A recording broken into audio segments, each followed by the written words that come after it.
पिछली वीडियो में हमने बात की थी इन डेप्थ मार्केट स्ट्रक्चर के बारे में। अब हमारा नेक्स्ट लॉजिकल स्टेप होगा डिमांड एंड सप्लाई को समझना, क्योंकि प्राइस को मूव असली में करती है सेलर्स और बायर्स की जंग। और अगर ये आपने मास्टर कर लिया तो बिलीव मी, मार्केट आपके सामने ओपन हो जाएगा एक खुली किताब की तरह।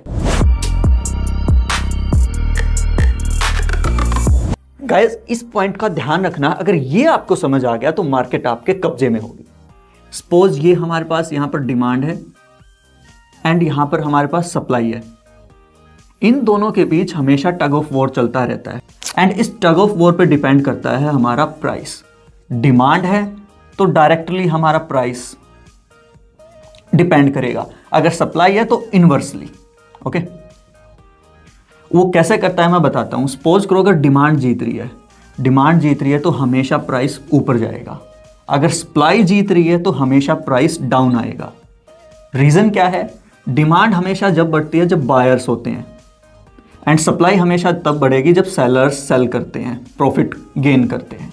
तो इस वजह से जब बायर्स बाय करते हैं तो एक चीज़ की जब डिमांड होती है तो प्राइस बढ़ता है, जब सेलर्स इसको बेचना, प्रॉफिट बुक करना स्टार्ट कर देते हैं तो इसका प्राइस डाउन आना स्टार्ट हो जाता है। आई होप ये आप लोगों को क्लियर हो गया होगा। अब मैं नेक्स्ट आपको एक रियल लाइफ एग्जांपल देके समझाता हूँ। बस बने रहो मेरे साथ और इजीली सीख जाओगे मार्केट को डिकोड करना। अब रियल लाइफ की एग्जांपल बात करते हैं। जो रियल लाइफ एग्जांपल है, अगर ये आप लोगों को समझ में आ गया तो मार्केट का आपको अंडरस्टैंडिंग हो जाएगी कि कैसे ये वर्क करती है हमारी मार्केट।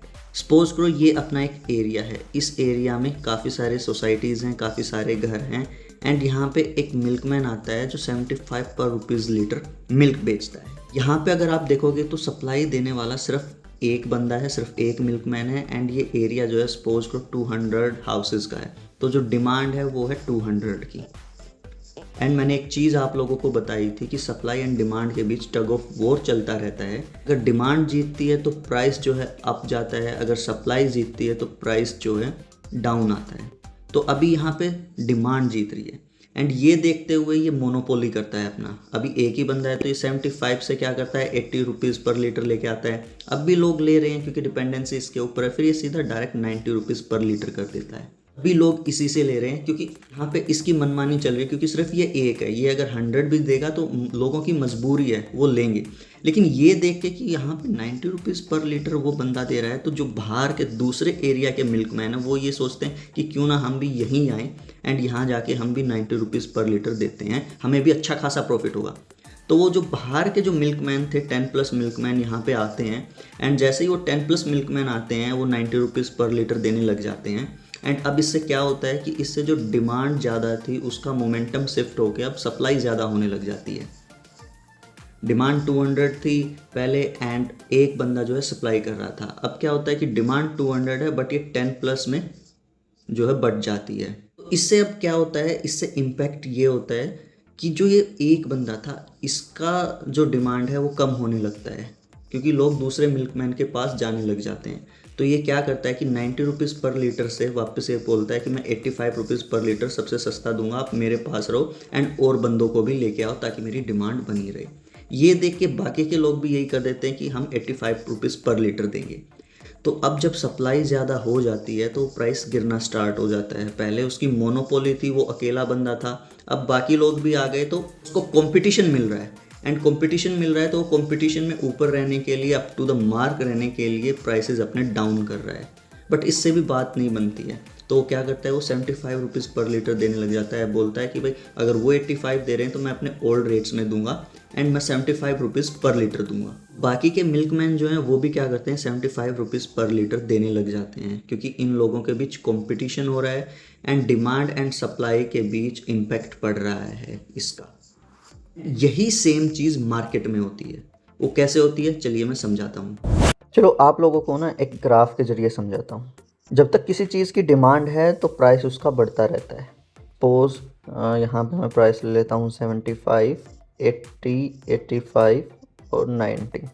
अब क्या था कि वहाँ पे सिर्फ एक मिल्कमैन था, बेचने वाला था, और डिमांड ज़्यादा थी, बायर्स ज़्यादा थे। कुल मिला के बायर्स वहाँ पे ज़्यादा थे, सब बाय कर रहे थे। और जब तक कोई चीज़ को बाय करता रहेगा तो उसकी डिमांड बढ़ती रहेगी और डिमांड बढ़ती रहेगी तो उसका प्राइस बढ़ता रहेगा।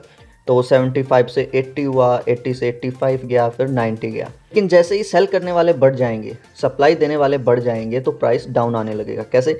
डिमांड थी, जब तक बाय कर रहे थे लोग, प्राइस ऊपर जा रहा था, लेकिन जैसे ही एक से ज़्यादा वहाँ पे मिल्कमैन हो गए, 10+ हो गए, वहाँ पे कंपटीशन हो गया, ठीक है, सेल करने वाले ज़्यादा हो गए, सप्लाई देने वाले ज़्यादा हो गए, और जैसे ही सप्लाई देने वाले ज़्यादा हो गए तो वो प्राइस वापस से नीचे आना शुरू हो गया।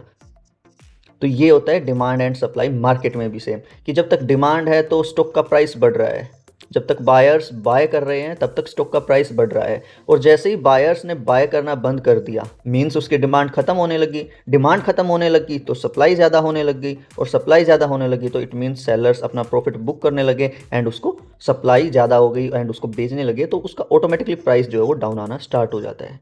ये बिल्कुल सिंपल है। अगर ये आप लोगों को समझ में आ गया तो आई डोंट थिंक सो कि आपको मार्केट को समझने में कोई इशू होगा। ये था डिमांड एंड सप्लाई का कॉन्सेप्ट। आई होप आप सबको समझ आया होगा। नेक्स्ट वीडियो में हम बात करेंगे support and resistance, in short SNR की। अगर वीडियो पसंद आए तो लाइक, सब्सक्राइब, शेयर और कमेंट करना मत भूलना। वो क्या है ना, इससे हमारा मोटिवेशन बना रहता है।